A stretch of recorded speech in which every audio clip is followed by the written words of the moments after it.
Tiny houses sized to perfection. Quest University students help us determine what is a home. Squamish becomes a destination for international cutting-edge art. And put on your tights and strap on a helmet. We're hanging with the Whistler Black Diamond Betties. Arts, sports, and culture. It's all local, and it's all on this episode of Go See the Sky.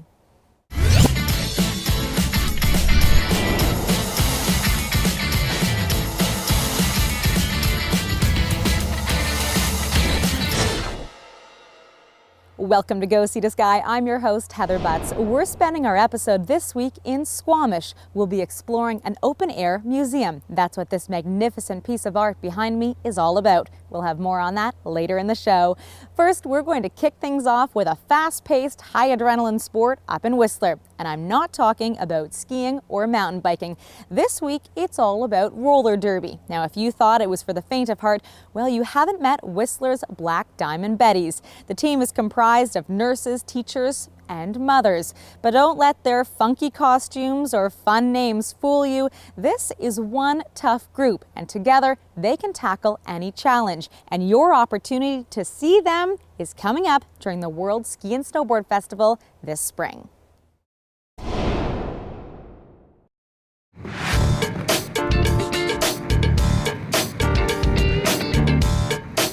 It's fast-paced, it's agile, it's hard-hitting, it's a lot of teamwork, a lot of communication, and a lot of fun.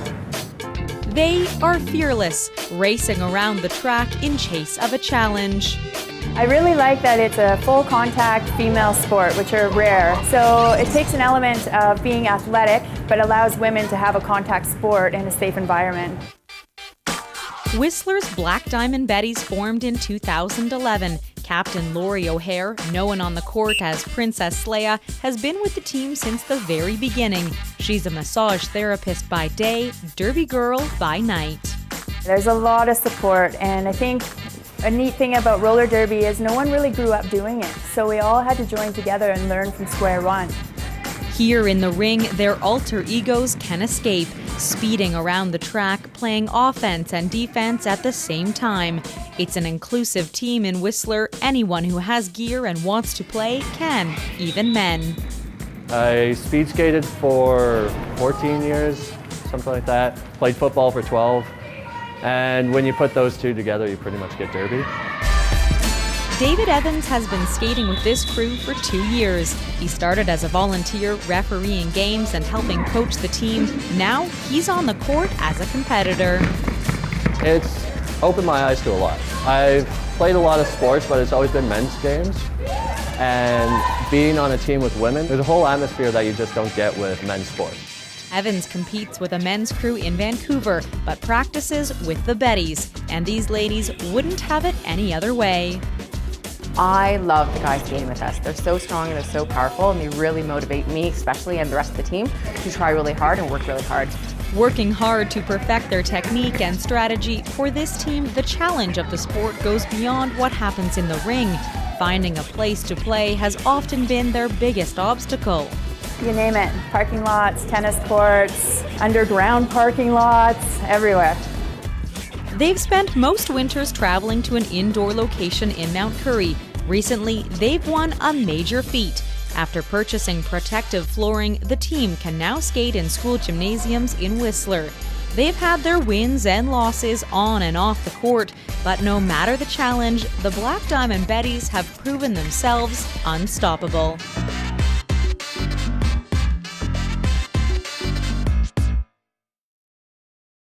The Black Diamond Betties will battle it out against the Sunshine Coast in Whistler during the World Ski and Snowboard Festival. The bout takes place on Sunday, April 20th at the Whistler Conference Center. Doors at 6, first whistle blows at 7, and tickets are $15 each. Well, you may not see her wearing tights and roller skates on stage, but keep your eyes peeled because Tessa Muzarakis may just be the next Taylor Swift. The Vancouver singer-songwriter has a little bit of country in her style, and she gave us a sneak peek at her newest song.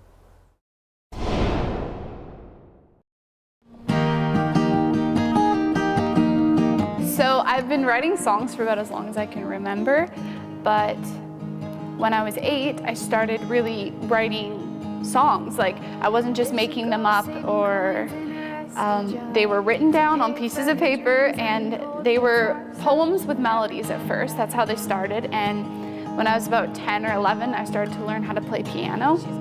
And from then on, I've been writing completed songs. In a boarding pass and never come back. Oh, she'll never come back. And they always thought that she would stay. At only 16, Tessa Muzarakis has already released a few songs for sale and is working towards her first full-length album after the recent release of her new music video. Now, you released a beautiful music video for I Need You. Where was that one shot, and who did you produce that with? So I shot the video with 2 of my friends, and it was in her backyard. We used her DSLR camera. It was, I'm gonna say amateur. It was an amateur video, but we worked extremely hard on it, and I brought it home and I edited it all. And it turned into this project that we were very proud of it. And music videos are a way for me to show the audience exactly what I was thinking when I wrote this song. This is what it looks like in my head. And I guess it's true that lovers always jump first. In addition to going to school and being super busy, I'm sure, with everything, after school you go to the Sarah McLachlan School of Music. What does that provide you? Well, I take music and video production, and I'm also an ensemble. So those 2 courses have helped me play with bands, because most of the time I play by myself. I'm being honest, it's just me, my guitar. But ensemble allows me to play with other people and collaborate with other musicians. And music and video production is really the root of my music video obsession, I guess you could say. And it taught me so much about editing and filming and what am I supposed to do in front of a camera. So I love that school. It's provided me with so many different outlets, and I owe a lot of where I am today to the Sarah McLachlan School of Music. Yeah, she's gone, gone away. Oh, she's gone, gone away. And she ran away on that southbound train. Sometimes in social situations, especially when I was younger and when I first went into high school, friends, meeting new people, that was so hard for me. And I could go home and I could write a song about it. And I could go up on stage and I could tell everyone how I felt, and I didn't have a problem with it. But the minute I went down there and I started talking to people, yeah, that's another story. But music just allows me to express myself. All of her music and videos are posted at tessamuzarakis.com. In Kits, I'm Paul McClellan for Shaw TV.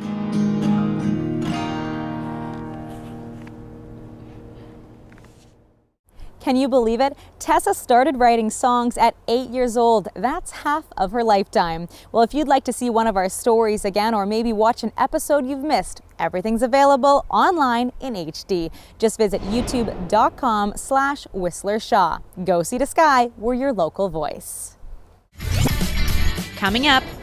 My dad showed me how to build a house with this kind of glorified shed, so that kind of hooked me a little bit. Quest University students help us discover what is a home. The following are proud supporters of community programming on Shaw TV. Hairstyling and color services for Heather Butts are provided by The Loft Salon. TheLoftSalon.com. Hi folks, it's me, Don Taylor, way up here with my friend Murph. At Levitt Machinery, they sell, lease, rent, and service all these machines, and they offer certified training. Need a lift? Stack it, reach it, lift it. Levitt. 1 in 3 Canadians know someone with Alzheimer's disease or another dementia. I'm one of those Canadians. September is World Alzheimer's Month, and the Alzheimer's Society of BC wants you to get involved. Use your creative ideas, your outstanding talents, and your sizzling passions. We make it easy to create a unique fundraising event or join in someone else's. Do anything for Alzheimer's and help support people with dementia, their caregivers, and research for a cure. Let's get started at anythingforalzheimers.ca today. 400 athletes, 300 volunteers, 3 days of ski racing, Super G, slalom, and giant slalom, and one amazing mountain. The Whistler Cup hosts the world's best young alpine ski racers and provides them with the chance to take on the world. They arrive in Whistler with the colors and flags of their home countries and leave with friendships, pride, and amazing memories. Proudly supported by Global VC and Shaw TV.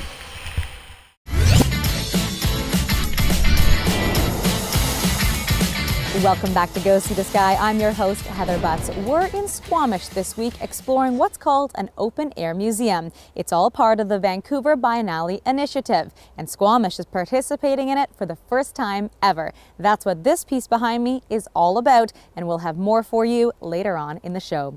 First, we're going to head to Quest University, where studying isn't always about textbooks and writing essays.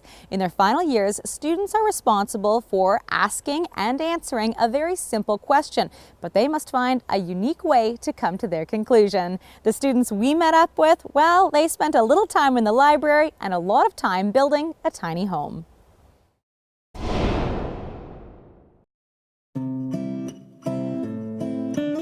Just walking up here, it feels like you're drawn to it. It's cozy. Nestled in the wooded area of the Garibaldi Highlands, it's no mansion, but can it be considered a home? My dad showed me how to build a house with this kind of glorified shed in our backyard. And so that kind of hooked me a little bit, and I've always been into making things with my hands. Whether it was art or music, kind of always been really creative. This is no ordinary project. This building has become a classroom for Aaron Feicht, a third-year student at Quest University. In their final years, students are required to ask a question and create a final report on their conclusion. Feicht opted out of the library, choosing a unique approach to support his findings. My question is, what is a home? And I thought that the perfect vehicle for that would be to actually construct one. In search of finding the answer, he found more questions, like what is it to build a modern home today, what is the process and policy involved, and finally, what is a home in regards to our interaction with the space we dwell in. You want to construct a question that's broad enough and has a bunch of different facets to kind of allow you to explore all these different areas and whatever that is. And so it's a question I could explore for the rest of my life, really. Feicht isn't alone. He has a neighbor. Fellow classmate Martin Schuster is taking a similar approach, but his question is quite different.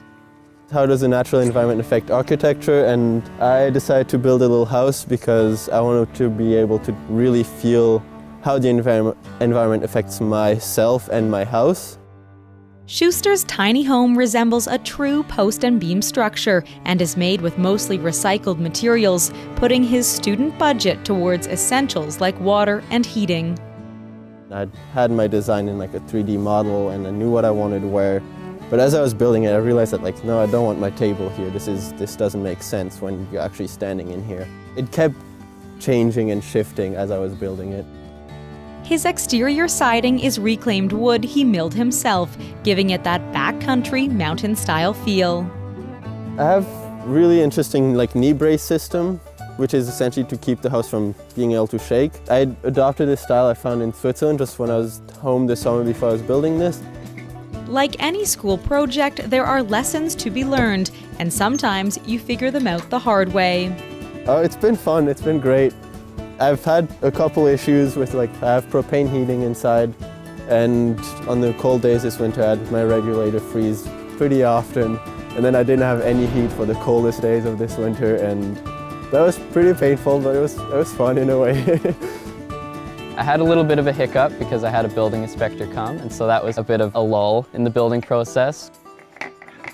Those lessons are all part of this process. The students will report their findings next year. However, they both agree their research will never truly be over. That is the beauty of their questions.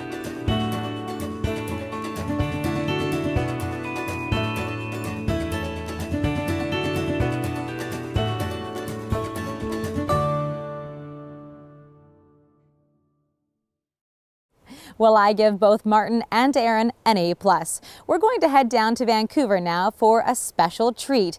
It's the newest cafe in Vancouver's West End, and our Johanna Ward says it's only been opened a few months and it's already a neighborhood favorite. Let's see what it's all about.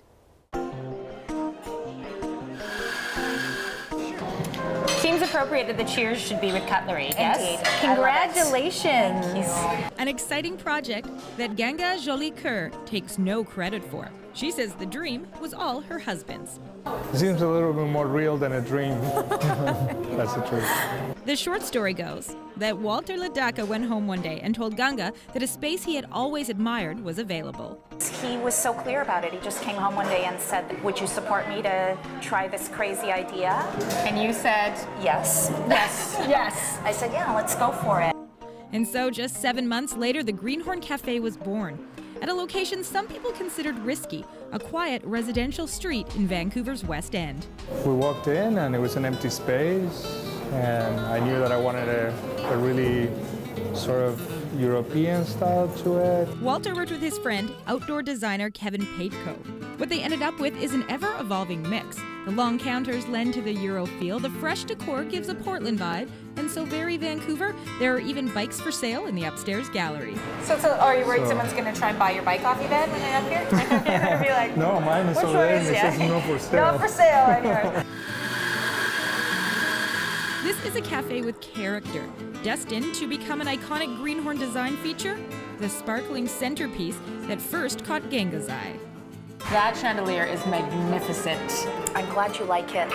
It was, talk about a moment of madness. That would have been it. Oh yeah. Walter and Kevin hadn't really landed on the design, and I bought it. I must have this. Well, I'm glad you did. Yeah. The red chandelier is fast becoming a Greenhorn Cafe talking point. Another, the food. To me, this is really what the West End is about, though. The food's really clean and delicious. You're meeting the gluten-free, some vegan options. I think the principle is slow food. It's stuff you can take to go, but it's made with consideration and care. Consideration and care. That also plays into how Walter came up with the name. And he discovered that the West End originally had been purchased by these 3 Brits who were called the 3 English Greenhorns because everybody thought that they were absolutely mad. And they might have been, I don't know, but their idea wasn't so bad. We're all here today. So far, the same is true for Walter's West End idea. I knew there was a need for this in this neighborhood, and this was my first neighborhood when I first moved to Vancouver, so I always got a soft spot for it. And I just wanted to do something different, and it worked.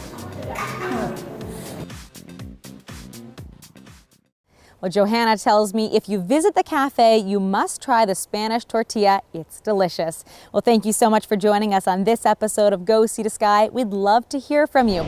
Visit us at facebook.com/Go Sea to Sky. Later in the show, my work stays between art and design. Squamish becomes a destination for international cutting-edge art. The following are proud supporters of community programming on Shaw TV. Heather Butt's wardrobe is fitted by Peak Performance. PeakPerformance.com. Whether you're pursuing a television career or looking for a new leisure activity, we invite you to join the Shaw TV volunteer program. You can gain valuable hands-on experience and acquire skills ranging from camera to floor directing. We're looking for high school or college students or adults who are eager to learn. Shaw TV is currently accepting volunteer applications. Contact us today. We're there to bring it home. Shaw TV, your local voice. 400 athletes, 300 volunteers, 3 days of ski racing, Super G, slalom, and giant slalom, and one amazing mountain. The Whistler Cup hosts the world's best young alpine ski racers and provides them with the chance to take on the world. They arrive in Whistler with the colors and flags of their home countries and leave with friendships, pride, and amazing memories. Proudly supported by Global VC and Shaw TV.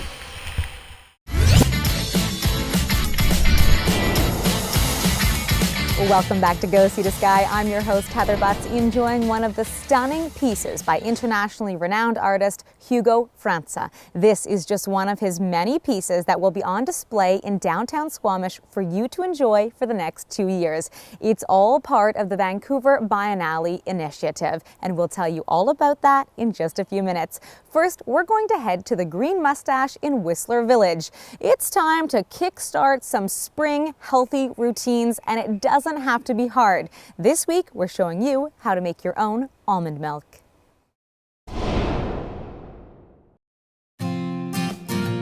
It is 2014, it's a new year, time to make some resolutions, eating healthy, and Nicolette Richet, you are the owner of the Green Mustache Juice Bar and health consultant, and the Juice Bar is new to Whistler. It is. We just opened it just before Christmas. And it's right in the marketplace. Perfect spot to grab a healthy bite to eat. And today we're talking about almond milk. You're going to show me how to make it. Everyone's drinking it these days. Yes, a lot of people have health allergies and dairy allergies specifically, so they have to stay away from all dairy. So a lot of the nut milks provide an alternative so that they can still enjoy a nice creamy beverage, but without having to consume the dairy. Okay, how hard is it? Because making your own almond milk just scares me. Exactly. As it did me when I first made it, but it's actually the easiest thing. You can make it in less than 3 minutes. Okay. So what you want to do first is you want to take your raw organic almonds preferably, and when you purchase them, they're usually going to have a little bit of dust or fiber on them. And almonds are just naturally coated in things that are not easy for us to digest. So you want to actually soak these in water for about 8 hours. And so when you soak them in the water, you're going to get a solution that looks like this with your almonds in this murky solution. You're going to rinse these clean just before you go to make your almond milk, and then you'll have a nice fresh cup of organic soaked almonds. Health benefit to soaking them yourself and making it yourself? Is it cheaper? Is it? You're going to save on cost, you're going to save on packaging, you can make it and ensure that it's always fresh, there's no preservatives, and that you're just getting all the nutrients that you put into it yourself. Okay, so soaking almonds for about 8 hours so far, I can do that. Okay, easy, done. And so then you're going to take your soaked almonds, so you're going to pour your almonds in.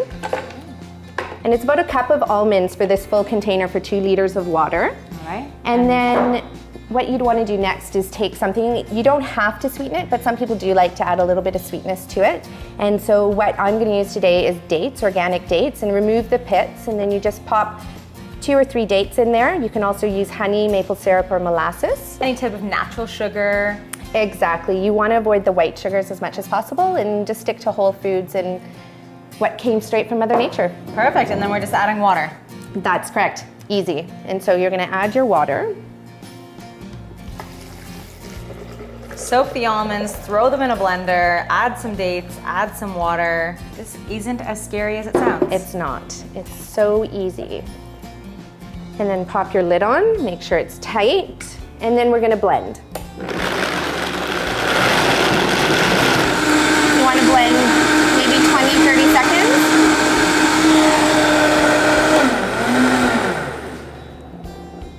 Great. And then what you need is a nut milk bag. Or a nut milk strainer. So these you can buy at most health food stores. You're going to pop it into a pitcher or a bowl. And then you're just pouring it through the bag, and the bag just acts as a strainer. Exactly. I'm not even seeing any chunks of almond though. It's no, really, this really fine. purifies it.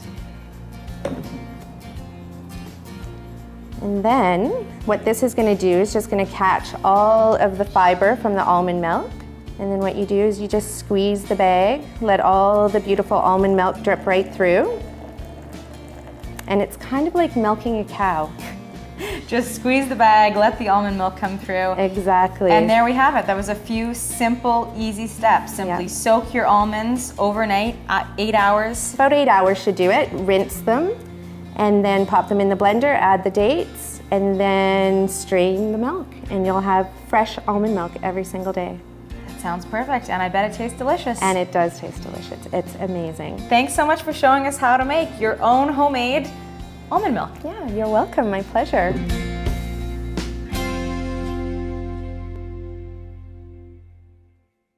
Well, it is that easy, and if you have any questions, just head to the Green Mustache and any one of their staff will be able to help you out.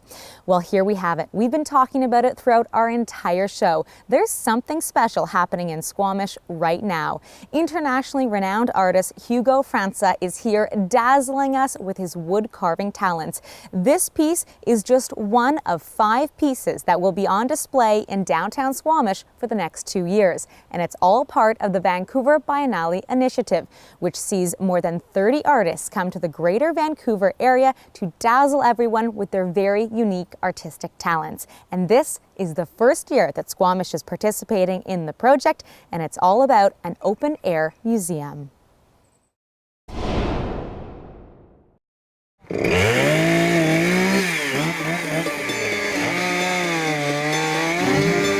Loud, rumbling chainsaws work diligently around a fallen red cedar. A new use for the tool, it's not damaging a living tree, but creating a sculpture, giving the discarded material a second lease on life. My work stays between art and design. I usually work condemned trees. My raw material are debris. I seek to keep the natural forms as much as I can, to keep the memory of the tree. Brazilian artist Hugo Franca approaches each piece as an adventure. Using a large blade, Franca carefully hand-carves the fallen tree, removing old bark and opening grooves to rediscover curves that highlight its organic form. I would say all my pieces are sculptural furnitures. They eventually have a functionality. This one behind us is a bench, but it provokes different interaction. The renowned Brazilian sculptor and his team have traveled here to participate in the 3rd annual Vancouver Biennale Open Air Museum, an event that will see more than 30 international artists create installations throughout pockets of the Greater Vancouver area and Squamish. It's a great honor to be part of the program of the Biennale because it's a great opportunity to show the work we develop in Brazil, back here in Canada with other woods and other environment. These donated pieces of wood will act as a window into the art world in Squamish, being transformed from this into pieces such as this one, already complete and ready to be enjoyed in downtown Squamish, where the team's work will be displayed for 2 years. The art installations themselves are all in public places, and they're situated right where people live, work, play, transit. So you'll see the art even if you're not intending to. It's the first time Squamish has acted as a host community during the Vancouver Biennale, an exhilarating time for local and international artists who see these open-air museums as a way to activate our imagination. My idea is to provoke a deep interaction, to give the opportunity of a sensorial experience. People can touch, they can feel, they can smell the piece and have a new relationship with the tree, now horizontally. Oblivious of the noise, the men use the large, powerful blade of the chainsaw as though it's a small, delicate tool. It's a first for Franca to sculpt outside of Brazil, though it seems natural to be doing so here in Squamish. I think Squamish is a beautiful city and it's very interesting to be here because it's a community which has already a deep relation with wood, with trees. So it's very nice to work here and to show what we do, to provoke a new experience, a new relation with the trees.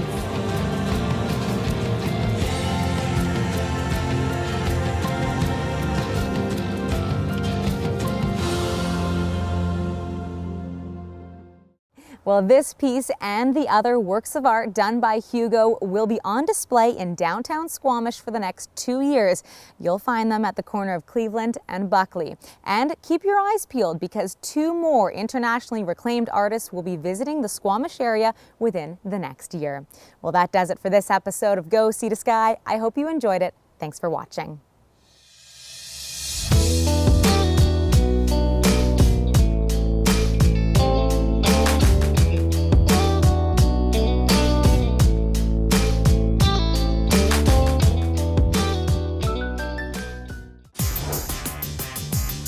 Whether you're pursuing a television career or looking for a new leisure activity, we invite you to join the Shaw TV Volunteer Program.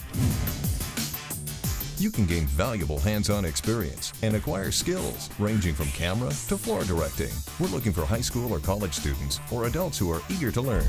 Shaw TV is currently accepting volunteer applications. Contact us today. We're there to bring it home. Shaw TV, your local voice.